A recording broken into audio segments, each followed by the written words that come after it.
27 വർഷം കഴിഞ്ഞിട്ട് ഇപ്പൊ റിലീസ് ചെയ്യുമ്പോൾ ഏറ്റവും കൂടുതൽ ഇതില് ഓർമ്മ എന്താണ്? അന്നത്തെ ഷൂട്ടിങ്ങിലുണ്ടായിരുന്ന ഒരു മറക്കാൻ പറ്റാത്തൊരു ഓർമ്മ എന്താണെന്ന്? ആ ഷൂട്ടിംഗ് ദിവസങ്ങൾ തന്നെയാണ്. ഞാനിപ്പോ നേരത്തെ സംസാരിച്ചപ്പോൾ പറഞ്ഞതുപോലെ ഒരു വെക്കേഷൻ ആസ്വദിക്കാൻ പോയിട്ട് എല്ലാവരുടെയും കൂടെ രാവിലെ ലൊക്കേഷനിൽ പോയി കളിയും ചിരിയും ഒക്കെ ആയിരുന്നു എൻ്റെ പ്രധാനപ്പെട്ട ഒരു ആകർഷണം അതിന്റെ ഷൂട്ടിങ്ങിന്റെ സമയത്ത്. അല്ലാതെ കഥാപാത്രത്തിനെ കുറിച്ച് ആഴത്തിൽ ആലോചിക്കുകയോ ചിന്തിക്കുകയോ എങ്ങനെ ചെയ്യും എന്നൊന്നും ആലോചിച്ച് എനിക്ക് ടെൻഷൻ അടിക്കേണ്ടി വന്നിട്ടില്ല.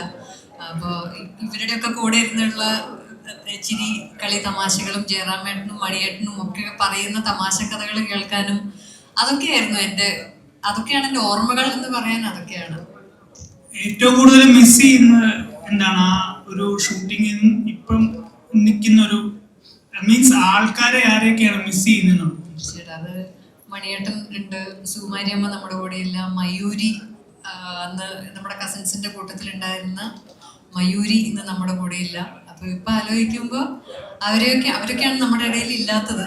ബാക്കിയുള്ളവരെയൊക്കെ നമുക്ക് എപ്പോഴാണെങ്കിലും കാണുകയും കമ്മ്യൂണിക്കേറ്റും ചെയ്യാലോ.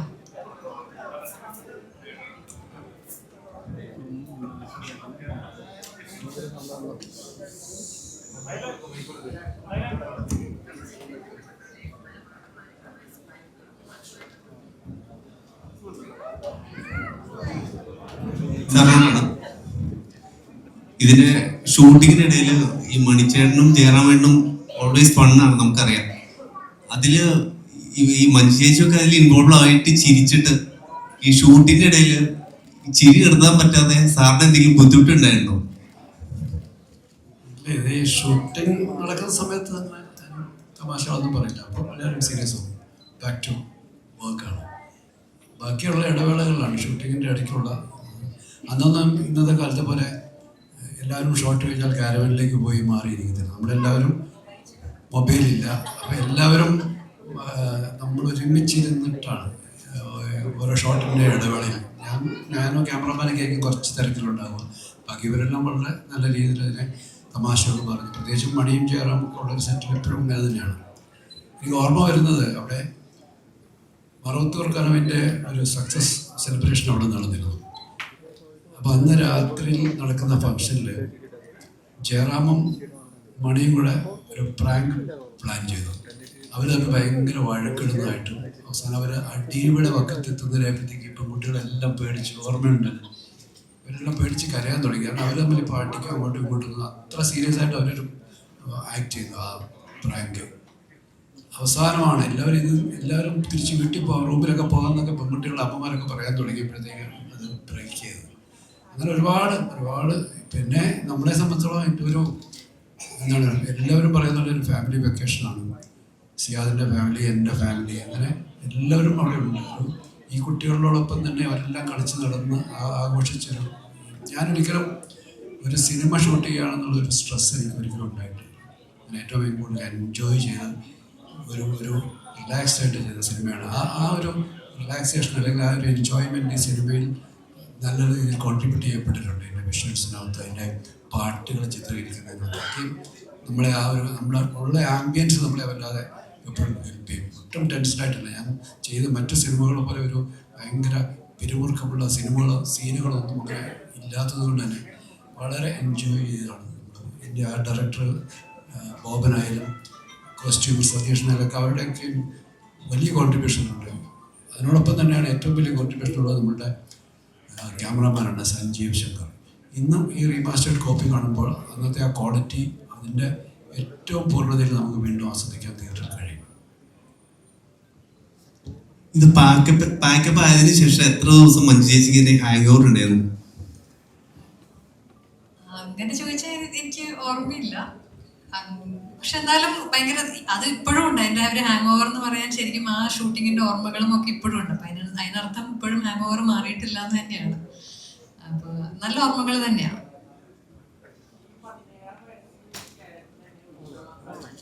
അതിന്റെ ഒരു ടെൻഷനും ഞാൻ ഏറ്റെടുത്തിട്ടില്ല. അതിനുള്ള ഒരു തിരിച്ചറിവൊന്നും എനിക്കില്ലായിരുന്നു സത്യത്തിൽ.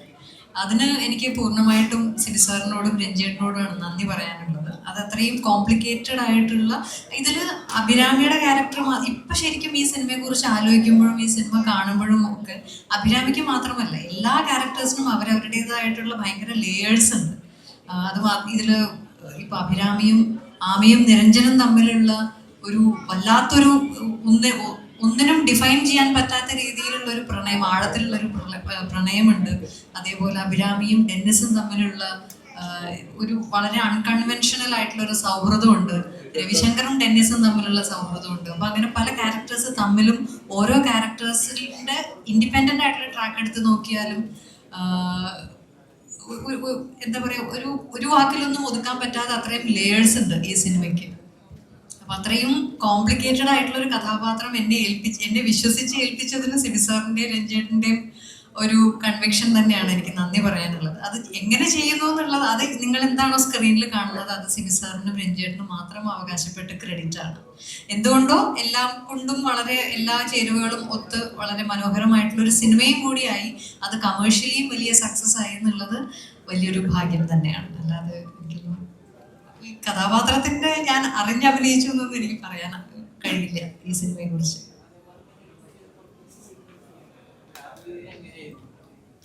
കുതിരപ്പുറത്തുനിന്ന് വീഴാൻ പറഞ്ഞു, വീണു. അന്ന് വീണു, കയ്യൊക്കെ പറഞ്ഞു തോന്നും അല്ലേ. അതിന് തൊട്ട് മുമ്പാണ് ദയ എന്ന് പറയുന്ന സിനിമയുടെ ഷൂട്ടിങ്ങിന്റെ ഒരു ഷെഡ്യൂളോ അതോ അതിനു വേണ്ടി കുതിരയോട്ടം പഠിക്കുക അങ്ങനെ എന്തോ ചെയ്തിട്ടുണ്ട് ഞാൻ. അത് കൃത്യം എനിക്ക് ഓർമ്മയില്ല. പക്ഷെ അത് കാരണം ആദ്യമായിട്ട് കുതിരപ്പുറത്ത് കയറുന്നൊരു പേടിയൊന്നും ഇല്ലായിരുന്നു. പക്ഷെ കുതിര ഇങ്ങനെ ഫ്രണ്ടിലെ കാല് പൊക്കുമ്പോൾ സ്വാഭാവികമായിട്ടും ബാക്കിലേക്ക് വീഴും. അപ്പൊ അന്ന് സേഫ്റ്റി ഒന്നും നോക്കിയില്ല, കുറച്ച് പുല്ലെന്തോ ഇട്ടിരുന്നു തോന്നുന്നു. അതുപോലും ആലോചിച്ചില്ലായിരുന്നു. അന്ന് ചാടാൻ പറഞ്ഞു ചാടി, വീഴാൻ പറഞ്ഞു വീണു. അന്ന് അറിവില്ലായിരുന്നു എന്ന് വേണം പറയാൻ. ഇപ്പൊ നോക്കുകയാണെങ്കിൽ ഇപ്പൊ ശരിക്കും അതിനെന്താ സേഫ്റ്റി എന്നുള്ളതെങ്കിലും ഞാനൊന്ന് നോക്കുമായിരുന്നു. അതൊന്നും അന്ന് ചിന്തിച്ചില്ല. അമിതാവേശം. Sibi sir, first of all congrats sir. 27 വർഷം കഴിഞ്ഞപ്പോൾ റീ റിലീസിന് വരുവാണ്. അപ്പം ഞാൻ ചോദിക്കുന്നത്, ഇപ്പം അത്രയും ഫൺ മോഡിൽ പോയൊരു മൂവിയായിരുന്നു സമന്വരിലെയും അവസാനം വന്നപ്പോഴത്തേക്കും നമുക്ക് അത്രയും വേദനിപ്പിച്ചൊരു ക്യാരക്ടറാണ് നിരഞ്ജൻ. അപ്പം ലാലേട്ടൻ ഇതിലേക്ക് എങ്ങനെയാണ് എത്തിപ്പെട്ടത്, അല്ലെങ്കിൽ അങ്ങനെ ഒരു ക്യാരക്ടർ എങ്ങനെയാണ് ഫോം ആയത്, അല്ലെ അതിന്റെ ഒരു തന്തു എന്തായിരുന്നു? ഈ സിനിമ തുടങ്ങുന്ന സമയത്ത് ഇത് തമിഴിലേക്ക് തുടങ്ങാൻ വേണ്ടിയിട്ടാണ്. അപ്പോൾ തമിഴിൽ അതിൻ്റെ സ്ക്രിപ്റ്റ് ഒരുമാതിരി രൂപപ്പെട്ട് വരുന്നുണ്ടായിരുന്നുള്ളൂ. മലയാളത്തിലേക്ക് വന്നപ്പോൾ രഞ്ജിത്ത് തന്നെയാണ്. തമിഴിൽ ക്രേസി മോഹൻ എന്ന് പറയുന്ന ഒരു അവിടുത്തെ റൈറ്റർ ഡയറക്ടറാണ് അതിൻ്റെ ഡയലോഗ്സ് ഒക്കെ എഴുതുന്നത്. ജോൺ പോൾ ആയിരുന്നു അതിൻ്റെ സ്ക്രീൻ പ്ലേ ചെയ്തത്. മലയാളത്തിലേക്ക് വന്നപ്പോൾ സിയാദ് ഇൻസിസ്റ്റ് ചെയ്തു രഞ്ജിത്ത് തന്നെ ഇത് എഴുതണമെന്നുള്ളത്. കാരണം രഞ്ജിത്തിന് മനസ്സിലാണ് കഥ പൂർണ്ണമായിട്ടുള്ളത്. രഞ്ജിത്ത് ഷൂട്ടിംഗ് ലൊക്കേഷനിലെത്തി ആണ് ഇത് എഴുതി തുടങ്ങിയത്. അപ്പോൾ ആദ്യത്തെ 2-3 ദിവസം നമ്മൾ പാട്ട് മാത്രമാണ് ഷൂട്ട് ചെയ്തത്. സ്ക്രിപ്റ്റ് റെഡിയായി വരാൻ വേണ്ടിയിട്ട് എന്താണ് മാരിവെല്ലിൻ പാട്ടൊക്കെയാണ് ആദ്യം എഴുതുന്നത്. അപ്പോൾ എഴുതിയ ഒരു ഘട്ടം കഴിയുമ്പോഴാണ് രഞ്ജിത്ത് ഒരു സംബന്ധിച്ചൊരു പുതിയ ക്യാരക്ടർ വന്നിട്ടുണ്ട്. അതിങ്ങനെ ക്ലൈമാക്സിൽ വരണം. ഈ 2 പേരിലും മുകളിൽ നിൽക്കുന്ന ഒരു ആക്ടർ അത് ചെയ്യണം. കാരണം ഇവരെക്കാളും കുറച്ചും കൂടെ എന്താണ് ഒരു പോപ്പുലാരിറ്റിയോ അല്ലെങ്കിൽ ഒരു സ്റ്റാർ എന്ന നിലയിൽ വരുന്ന ഒരാൾ വേണം എന്നൊക്കെ പറയുന്നൊരു മഞ്ജു. ഈ 2 പേരെക്കാളും മുകളിൽ ഒരാളെ ഈ ആമി സ്നേഹിക്കുന്നുവെങ്കിൽ അത് അയാൾക്ക് ആ രീതിയിലുള്ള സ്റ്റാച്ചർ ഉണ്ടാവണമെന്നുണ്ട്. അങ്ങനെ പല പേരുകൾ ആലോചിച്ചു. രഞ്ജനീകാന്ത് തുടങ്ങി, കമലഹാസൻ തുടങ്ങി ആലോചിച്ചു. പക്ഷേ എല്ലാവരും പറയുന്നത് നമ്മുടെ സ്വർണം വീട്ടിൽ വെച്ചിട്ട് എന്തിന് എന്ന് പറയുന്ന പോലെ ലാല് ഇവിടെ ഉള്ളപ്പോൾ എന്തിനാണ് വേറെ ആളെ അന്വേഷിക്കുന്നത്. അപ്പോൾ ലാലിനെ കുറിച്ച് അന്വേഷിച്ചപ്പോൾ ഈ ഷൂട്ടിങ് കഴിഞ്ഞിട്ടാണ് ഞങ്ങൾ ലാലിനെ ആ സമയത്ത് ലാല് ബാംഗ്ലൂരിൽ ഒരു മാസത്തെ ഒരു സുഖചികിത്സയ്ക്കായിട്ട് ഇരിക്കുകയായിരുന്നു. ഞാനും രഞ്ജിത്തും അവിടെ നേരിട്ട് പോയി ലാലിനടുത്ത് കാര്യം പറഞ്ഞു. അതിനെന്താ നിങ്ങളുടെ സിനിമയില്ലേ നമുക്ക് ചെയ്യാം എന്ന് പറയുന്ന ഒറ്റ വാക്കിൽ അത് തീർന്നു. 2 ദിവസമാണ് നമ്മൾ ചോദിച്ചത്. അപ്പോൾ എൻ്റെ ഏറ്റവും വലിയ സന്തോഷം എന്ന് പറഞ്ഞാൽ ലാൽ അന്ന് താടിയൊക്കെ വളർത്തി വളരെ ഈ ചികിത്സയുടെ ഭാഗമായിട്ട് വളരെ ഒരു വയസ്സ് ലുക്കിലേക്കൊക്കെ വന്നു. ലാൽ ഭയങ്കര ശാന്തനായ ഒരാളുടെ ലുക്കൊക്കെ വന്നു. അപ്പോൾ ഞാൻ ലാലിനടുത്ത് പറഞ്ഞു ഇവിടുന്ന് നേരെ വന്ന് നമുക്ക് ഷൂട്ട് ചെയ്യാം, താടിയും പഠിക്കരുത്, ഇങ്ങനത്തെ കണ്ടീഷൻ തന്നെ വരാൻ പറ്റും. അങ്ങനെ തന്നെയാണ് ഷൂട്ട് ചെയ്തത്. ആ ക്യാരക്ടറിനെ ഒരുപാട് എൻഹാൻസ് ചെയ്യാനായിട്ട് ആ ഒരു ലുക്ക് അല്ലെങ്കിൽ ലാലിൻ്റെ അപ്പുറത്തെ ഒരു എന്താണ് ഒരു മുഖത്തിൻ്റെ ആ ഒരു ഭയങ്കര ഒരു പ്ലസൻറ്റ്നെസ് ഒക്കെ ഉണ്ടായിരുന്നു. അതൊക്കെ ആ ക്യാരക്ടറിനെ വല്ലാതെ ഹെൽപ്പ് ചെയ്തു. അപ്പം ലാലിലേക്ക് എത്തി എന്നുള്ളത് നമ്മൾ തിയേറ്ററിൽ എത്തുന്നതിന് മുന്നേ ഒളിപ്പിച്ച് വെച്ചിരുന്നു. കാരണം ആ ഒരു സർപ്രൈസ് നമ്മൾ അതിനെ കീപ്പ് ചെയ്തിരുന്നു. ആ സർപ്രൈസ് തിയേറ്ററിൽ വലിയ രീതിയിൽ സ്വീകരിക്കപ്പെടുകയും ചെയ്തു. അതിനകത്ത് ഉള്ള ഒരു രഹസ്യം എന്ന് പറഞ്ഞാൽ അത് 2 സീനുകൾ നമ്മൾ ഡിലീറ്റ് ചെയ്തിരുന്നു. ഈ മഞ്ജുവിനെ താലി കെട്ടിയ ശേഷമുള്ള മഞ്ജുവിനെ കൺവിൻസ് ചെയ്യുന്നൊരു സീനുണ്ടായിരുന്നു. നമ്മൾ ലോജിക്കലായിട്ട് ചിന്തിക്കുമ്പോൾ ഇത്രയും അയാളെ സ്നേഹിച്ച ഒരാൾ പെട്ടെന്ന് മനസ്സ് മാറി വേറൊരാളെ കല്യാണം കഴിക്കുകയും അത് എങ്ങനെ അക്സെപ്റ്റ് ചെയ്യുന്നു അതിനെക്കുറിച്ചൊരു 5-10 മിനിറ്റ് നീളമുള്ള ഒരു സീനുണ്ടായിരുന്നു. വീട്ടുകാരെല്ലാവരും കൂടെ മഞ്ജുവിനെ കൺവിൻസ് ചെയ്യുന്നത്. അതിൻ്റെ ഇടയിൽ വീണ്ടും മോഹൻലാൽ വരുന്ന ഒരു സീനൂടെ ഉണ്ടായിരുന്നു. ലാലിൻ്റെ ഒരു പ്രസൻസ് ഉള്ള ഒരു സീനുണ്ടായിരുന്നു. ഇവർ രണ്ടുപേരും കൂടെ ഒരു ബെഞ്ചിലിരുന്നിട്ട്. പക്ഷെ തിയേറ്ററിലെത്തി ചെയ്യാതെ ഫസ്റ്റ് ഡേ സിനിമ കണ്ടു കഴിഞ്ഞിട്ട് എന്നെ വിളിച്ചു. ഞാൻ ചെന്നൈയിലാണ്. എന്നെ വിളിച്ചിട്ട് പറഞ്ഞോ ഇദ്ദേഹത്തിൻ്റെ തന്നെ തിയേറ്ററിൽ മൈമൂണിലത് കണ്ടിട്ട് പറഞ്ഞത് ഇത് ആ 2 സീനിൻ്റെ ആവശ്യമില്ല, ആൾക്കാർ ഡിസ്റ്റർബ്ഡ് ആകുന്നുണ്ട്. കാരണം ലാല് മരിച്ചു എന്ന് പറഞ്ഞു കഴിഞ്ഞാൽ പിന്നെ ആൾക്കാർ അവിടെ ഇരിക്കാൻ കാരണം ഇത്രയും വലിയൊരു ലെങ്തി സീൻ എൻ്റെ ഇടയിൽ നിൽക്കില്ല. ഞാൻ പറഞ്ഞു നിങ്ങളുടെ തിയേറ്റർ മാത്രം ഒന്ന് കട്ട് ചെയ്ത് നോക്കും. കാരണം ഈ താലി കെട്ടി ബോധം കെട്ടി കഴിഞ്ഞാൽ പിന്നെ അടുത്ത ഷോട്ടിൽ കാണുന്ന മഞ്ജു റെയിൽവേ സ്റ്റേഷനിൽ നല്ല ചിരിച്ച് കളിച്ച് നിൽക്കുന്നതാണ്. ആ ഒരു ജമ്പ് ഉണ്ടാവുമെന്ന് നോക്കിയപ്പോൾ ഞാൻ പറഞ്ഞു ഒരു ഷോയ്ക്ക് മാത്രം അത് കട്ട് ചെയ്ത് നോക്കാം. കട്ട് ചെയ്ത് കണ്ട് അടുത്ത ഷോ കണ്ടപ്പോഴത്തേക്കും ഒരു പ്രശ്നമില്ല, ആൾക്കാർക്ക് അത് പ്രശ്നമേ ഇല്ലാന്ന്. അങ്ങനെ ആൾക്കാരിൽ അത് മാറ്റുകയുണ്ടായി. അത് വീണ്ടും ഈ ഒരു വേർഷനിലേക്ക് കൊണ്ടുവരാൻ ഞാൻ ശ്രമിച്ചു. പക്ഷേ അതിൻ്റെ ഒരു നല്ല ക്വാളിറ്റിയുള്ള നെഗറ്റീവ് നമുക്ക് കിട്ടാത്തത് കൊണ്ട് അത് സാധിച്ചില്ല. അല്ലെങ്കിൽ അതൊരു സർപ്രൈസ് ആയിട്ട് ഇതിലേക്ക് വന്നേനെ ഈ സിനിമയിലേക്ക്.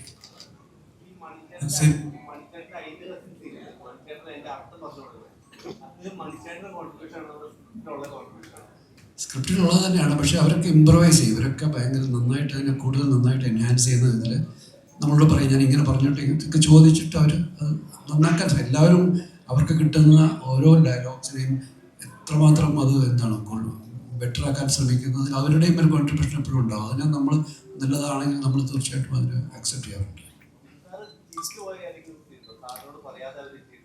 ഒരുപാടുണ്ട്, ഒരുപാട് ചെയ്യില്ല. മണി ഇവർ രണ്ടുപേരും കൂടി ആ മണിയുടെ ഇവർ ഔട്ട് ഹൗസിലേക്ക് വിട്ട് കഴിയുമ്പോൾ മണി കിടന്ന് ഉറങ്ങുന്ന മണി ഇവരുടെ ഡ്രസ്സൊക്കെ അങ്ങോട്ടും ഇങ്ങോട്ടും എറിഞ്ഞിട്ട് മണിയുടെ കഴുത്ത് ഇതിൻ്റെ ഇടയിൽ പെട്ടു. എഴുതിയൊക്കെ അത് മണി മനഃപൂർവ്വം ചെയ്തതാണ്. പക്ഷെ ഞാനത് ടേക്കിൽ മാത്രമാണ് കാണുന്നത്. റിഹേഴ്സൽ മണി അത് ചെയ്തില്ല. അങ്ങനെ ചില ഒരുപാട് സന്ദർഭങ്ങളുണ്ട്. ഈ മറ്റേ ജലന്ധറിൻ്റെ സ്പെല്ലിങ് പറയുന്നത്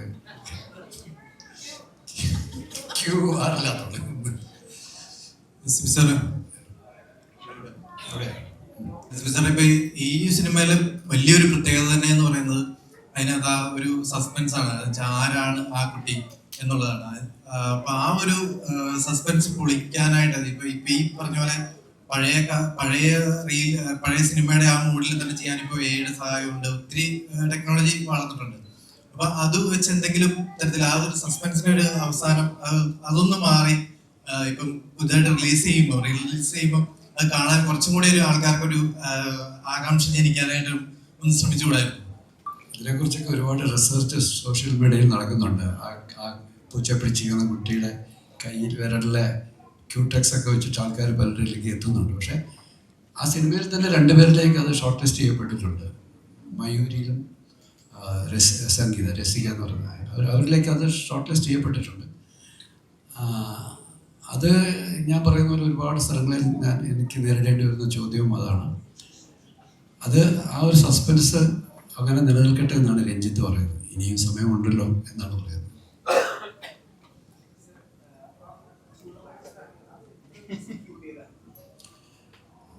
ദിവസം 2-3 ദിവസങ്ങൾ ഷൂട്ട് ചെയ്തു. അതിപ്പോൾ ഒരുപാട് ലൊക്കേഷനിൽ ആ പാട്ട് ഒരുപാട് ലൊക്കേഷനുകളിൽ അത് ഷൂട്ട് ചെയ്തിട്ടുണ്ട്.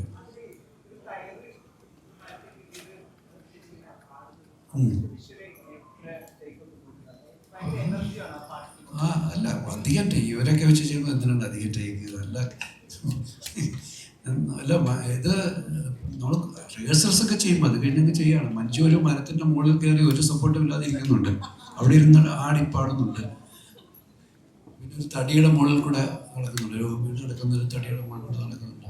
അന്നൊന്നും ഈ പറയുന്ന പോലെ ബുദ്ധി കുറവായതുകൊണ്ട് പേടിയില്ലല്ലോ. എല്ലാം ഊട്ടിയിലാണ്. എല്ലാം ഞങ്ങൾ ഊട്ടിയിലെ അതിൻ്റെ ഒരു മേജർ പോർഷൻ ഷൂട്ട് ചെയ്തത്. ആ ഫാമിൻ്റെ പോർഷൻ മാത്രമാണ് നമ്മൾ മൂന്നാറിലെ മാട്ടുപ്പെട്ടി എന്ന് പറയുന്ന സ്ഥലത്ത് ചെയ്തത്. അവിടെ ഫാം നമുക്ക് കിട്ടിയില്ല. പക്ഷെ അവിടെ വെച്ചിട്ടാണ് ആ കുതിരപ്പുറത്തിരിക്കുന്ന മഞ്ജു അവിടെ വരുന്ന ഈ തൊപ്പിയൊക്കെ പൊക്കുന്ന ആ പാട്ടിൽ ഒരു രാത്രി കൂടി പാട്ട് പൂർണ്ണമായിട്ടും അവിടെ തന്നെയാണ് ഷൂട്ട് ചെയ്തത്.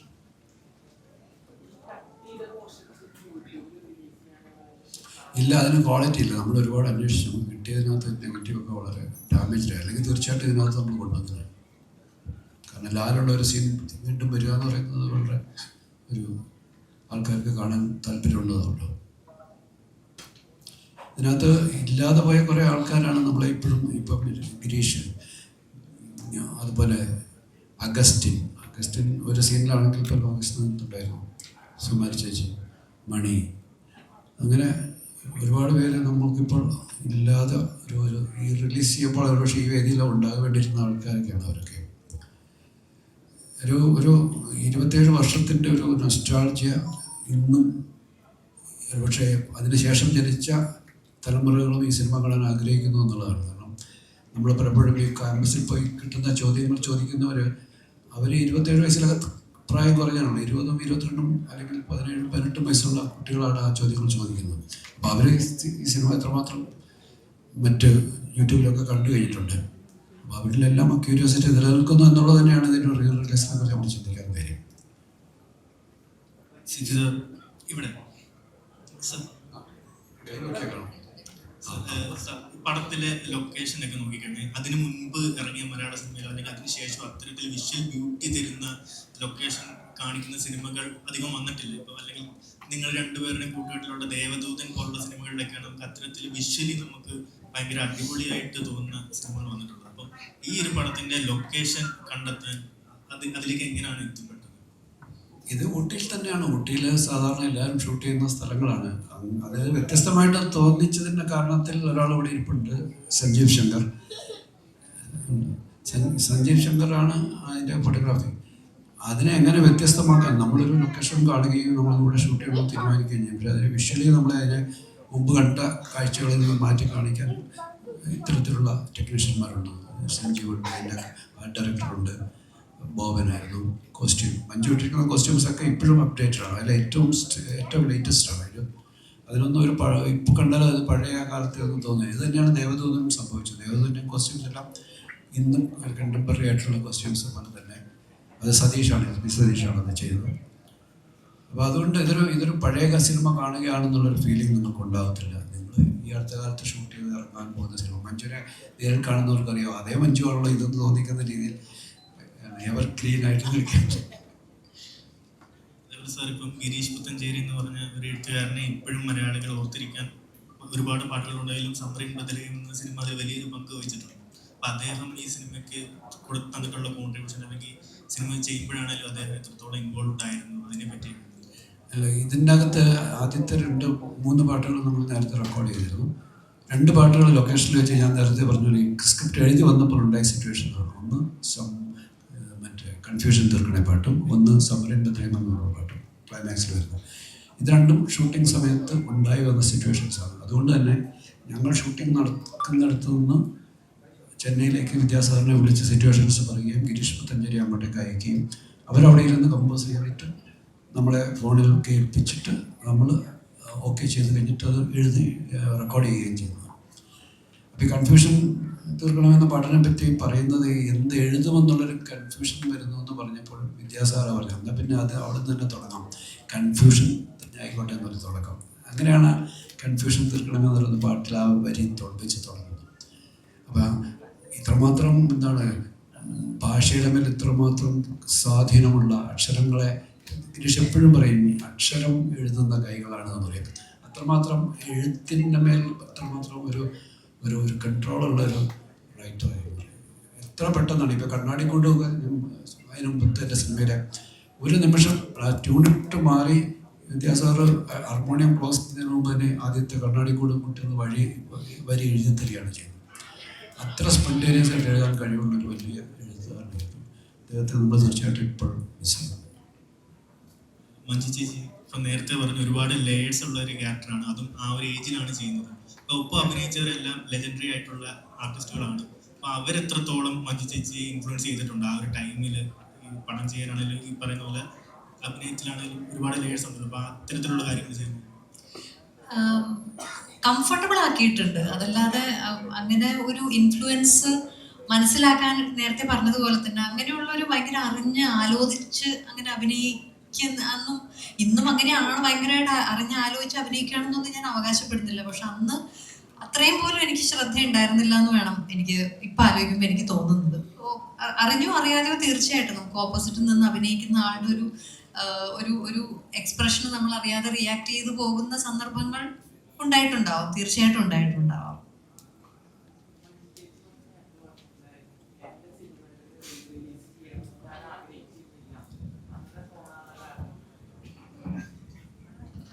അല്ല, നമ്മൾ പ്രതീക്ഷിക്കുന്നില്ലല്ലോ. പിന്നെ അത് മാത്രമല്ല, ഞാൻ അഭിനയിച്ച ഒരു സിനിമ ഇരുന്ന് കാണുക എന്ന് പറയുന്നത് എനിക്ക് വലിയൊരു ചമ്മലുള്ള കാര്യമാണ്. അപ്പൊ അത് കാരണം ഞാൻ അങ്ങനെ എൻ്റെ ഒരു സിനിമ റിലീസ് ചെയ്ത് കാണാൻ ആഗ്രഹിക്കാറൊന്നുമില്ല.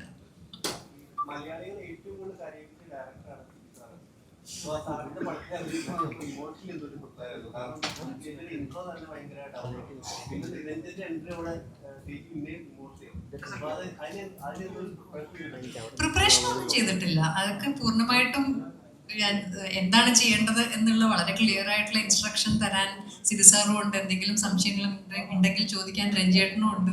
അപ്പൊ പിന്നെ അങ്ങനെ ഞാൻ പ്രിപ്പയർ ചെയ്ത് അതിപ്പോഴും ചെയ്യാറില്ല. പ്രിപ്പയർ ചെയ്ത് അങ്ങനെയൊന്നും ചെയ്തിട്ടില്ല.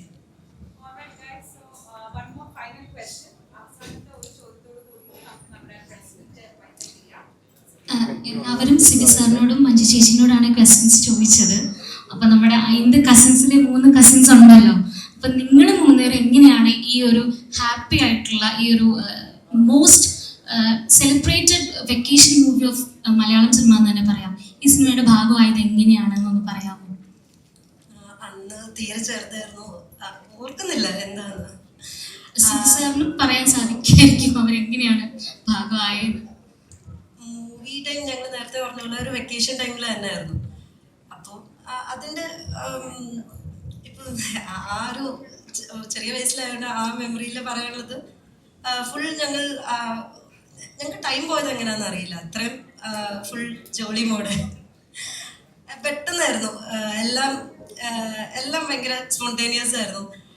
ഫൺ ഫിൽഡ് ആണ്. അവിടെ ചിരിയും കളിയും തമാശകളും മാത്രമാണ്.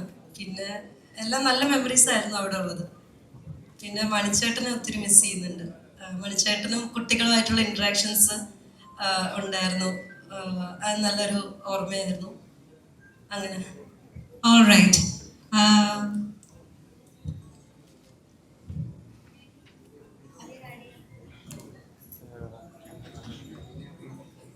ഞങ്ങളുടെ എക്സാം കഴിഞ്ഞിട്ട് 1 വീക്ക് കഴിഞ്ഞപ്പോഴായിരുന്നു എന്നെ ഈ മൂവിലേക്ക് വിളിച്ചത്. അതായത് ഇന്ന് നൈറ്റ് ഒരു 7 o'clock വിളിച്ചിട്ട് പറയുകയാണ്, ഒരു ഷൂട്ടുണ്ട്, ഊട്ടിയാണ്, കയ്യിലുള്ള ഡ്രസ്സൊക്കെ എടുത്ത് ഒരു 50 ദിവസത്തേക്ക് പോരെ, കാറ് വിളിച്ച് പോരെ എന്നാ പറഞ്ഞേ. അപ്പോൾ ഏത് മൂവിയാണെന്നോ ഒന്നും അവിടെ ചോദിക്കാനൊന്നുമില്ല. അപ്പോൾ എനിക്ക് ഭയങ്കര സങ്കടമായിരുന്നു. കാര്യം എക്സാം കഴിഞ്ഞു, 1 വീക്ക് ആയുള്ളൂ. എൻ്റെ വൈബ് എന്ന് പറഞ്ഞു കഴിഞ്ഞാൽ സ്കൂള് പൂട്ടിക്കഴിഞ്ഞാൽ അടുത്തുള്ള കുട്ടികളായിട്ട് കളിക്കുക, ഇതൊക്കെയല്ലേ. അപ്പോൾ ഷൂട്ടിന് പോയി കഴിഞ്ഞാൽ ഇത് ഇനി നടക്കൂലല്ലോ. പക്ഷെ ഇത് ഇത്രയും വലിയൊരു എക്സ്കർഷൻ മൂഡിലേക്കാണ് പോണേന്ന് അപ്പം അറിയത്തില്ലായിരുന്നു. അപ്പം അങ്ങനെ പോയി ഏർലി മോർണിംഗ് എത്തി ഊട്ടിയിൽ. താഴെ ലോഞ്ചിൽ വെയിറ്റ് ചെയ്തിരിക്കുമ്പോൾ ഓരോ കുട്ടികളും അവരുടെ പാരൻസായിട്ട് ഇങ്ങനെ വരിക. അപ്പോൾ ഓർത്തു, സെലക്ഷൻ ഉണ്ട്, സെലക്ഷൻ കഴിഞ്ഞാലേ ചിലപ്പോൾ കിട്ടുള്ളൂ, അപ്പോൾ വീട്ടിൽ പോവാം എന്നുള്ള ഒരു ഇതിൽ നിൽക്കാം. ചിലപ്പോൾ എനിക്ക് കിട്ടത്തില്ല. കാര്യം അൻസുവും കൃഷ്ണയൊക്കെ ഭയങ്കര ഓവർ സ്മാർട്ടായിരുന്നു. ഞാൻ ഇച്ചിരി എന്താ പറയുക, ഈ സങ്കടം ഉള്ളതുകൊണ്ട് ഇച്ചിരി ഷൈ ആയിരുന്നു. അപ്പോൾ ഓരോരുത്തർ വന്നു. അങ്ങനെ 4 പേര് വന്നു കഴിഞ്ഞപ്പോഴേക്കും കുട്ടികളുടെ ഗ്യാങ് കഴിഞ്ഞു. പിന്നെ ഉള്ളത് സുജിത ചേച്ചിയും ധന്യ ചേച്ചിയാണ് തന്നെ. അപ്പോൾ എന്താ വലിയ കുട്ടികളുണ്ടോ, ഇതെന്താ സംഭവം അറിയില്ല. സിബി സാറിന്റെ പടമാണെന്നോ മഞ്ജു ചേച്ചി ഉണ്ടെന്നോ ആരും ഒന്നും അറിയത്തില്ല. അപ്പം അങ്ങനെ നിന്നു. ടെമ്പോ ട്രാവലറിലേക്ക് കയറിക്കോളാൻ രഞ്ജിത്തേട്ടൻ പറഞ്ഞു. അപ്പോൾ എന്താ പറയുക, എല്ലാവരും പാരൻസ് ആയിട്ടല്ലേ വന്നേക്കുന്നത്. ഒരു ടെമ്പോ ട്രാവലർ എന്നുള്ള ആളുണ്ട്. ഞങ്ങളങ്ങനെ കയറി കുറേ ട്രാവൽ ചെയ്തിട്ടാണ് ആ ബംഗ്ലാവിൽ എത്തുന്നത്. അവിടെ ചെന്നപ്പോഴേക്കും ഷൂട്ട് ഓൾറെഡി സ്റ്റാർട്ട് ചെയ്തിട്ടുണ്ടായിരുന്നു. അപ്പോൾ ഓരോരുത്തരായിട്ട് ഇറങ്ങുകയാണ്. സിബി സാറും രഞ്ജിത്തേട്ടനൊക്കെ ഇങ്ങനെ ചെയറിലിരിക്കുക. ഞങ്ങളോട് പറഞ്ഞു ഹൈറ്റ് ഓർഡറിൽ ഒന്ന് നിൽക്കാൻ പറഞ്ഞു. അപ്പോൾ അപ്പോഴും സെലക്ഷനാണ് ഈ നടക്കുന്നത്, എനിക്ക് വീട്ടിൽ പോവാം എന്നുള്ള രീതിയിലാണ് ഞാൻ നിൽക്കുന്നത്. അപ്പോൾ ഹൈറ്റ് ഓർഡറിൽ നിന്നു. അൻസു, നിവേദിത, കൃഷ്ണ, കൃപ, പിന്നെയാണ് ഞാൻ. അപ്പൊ ഞാൻ അപ്പോഴും വീട്ടിൽ പോവാം, പെട്ടിയൊന്നും പൊട്ടിക്കണ്ട എന്നുള്ള രീതിയിൽ, ഫുഡ് കഴിക്കുക, പോവുക, എറണാകുളം എങ്ങനെയെങ്കിലും എത്തുക എന്നുള്ള രീതിയിൽ. സത്യം സാർ അങ്ങനെയായിരുന്നു അപ്പോഴത്തെ മൈൻഡ്. അത് കഴിഞ്ഞപ്പോഴേക്കും സതീശൻ ചേട്ടനെ വിളിച്ചു, കോസ്റ്റ്യൂം കൊടുക്കാൻ പറഞ്ഞു, കോസ്റ്റ്യൂം ഇട്ടു. പിന്നെ അഭിനയം അല്ലല്ലോ അതിൽ നടന്നത്, ഫുൾ കളികളല്ലേ. പിന്നെ അതിലേക്ക് ആയി, പിന്നെ പോവാനായിരുന്നു സങ്കടം. തിരിച്ചും ഇതേപോലെ ടെമ്പോ ട്രാവലറിലാണ് ഞങ്ങളെ പാക്കപ്പ് ചെയ്തത് അവിടുന്ന്. അപ്പോഴും വീട്ടിലേക്കാണെന്നുള്ള അത് അപ്പോഴും അറിയില്ല. പോന്നു, തൃശ്ശൂർ എത്തിയപ്പോഴേക്കും കൃപ ഇറങ്ങി. അങ്ങനെ ഓരോരുത്തരും ഓരോ സ്പോട്ടിൽ ഇറങ്ങിയപ്പോൾ ശരിക്കും ഭയങ്കര വിഷമമായിരുന്നു. പിന്നെന്താന്ന് വെച്ചാൽ 1 വീക്ക് കഴിഞ്ഞാൽ സ്കൂൾ തുറക്കുക, ജൂണായി. അപ്പൊ ഇനി അതായത് അവിടെ നിന്ന് പോരാനേ തോന്നുന്നുണ്ടായില്ല. ചേച്ചിമാരൊക്കെ ലാസ്റ്റാ പോയെ, ഞങ്ങളെയാണ് ആദ്യം പാക്കപ്പ് ചെയ്തത്. കാര്യം ഞങ്ങളായിരുന്നല്ലോ ബഹളം ഉണ്ടാക്കുന്ന ടീംസ്. അപ്പൊ ഞങ്ങളെ ആദ്യം സാറ് പാക്കപ്പ് ചെയ്തു. അപ്പോൾ ഇപ്പോഴും പറയുവാണ്, ശരിക്കും എൻജോയ് ചെയ്ത മൂവിയാണ്. ഇനിയും അതേപോലെ ഒരു മൂവി വന്നാൽ അതേ ക്യാരക്ടറിൽ ചെയ്യാൻ ഇപ്പോഴും താല്പര്യമുണ്ട്. Thank you so much. Sir, anything else to add?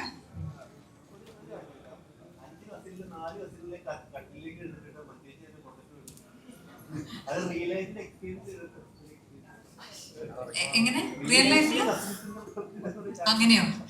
ഇല്ല, അല്ല കസിൻസ് ഉണ്ട്, പക്ഷെ ഇങ്ങനെയൊന്നും ചെയ്തിട്ടില്ല. Okay, so I think with that we can wind up നമ്മുടെ press meet session. Thank you so much.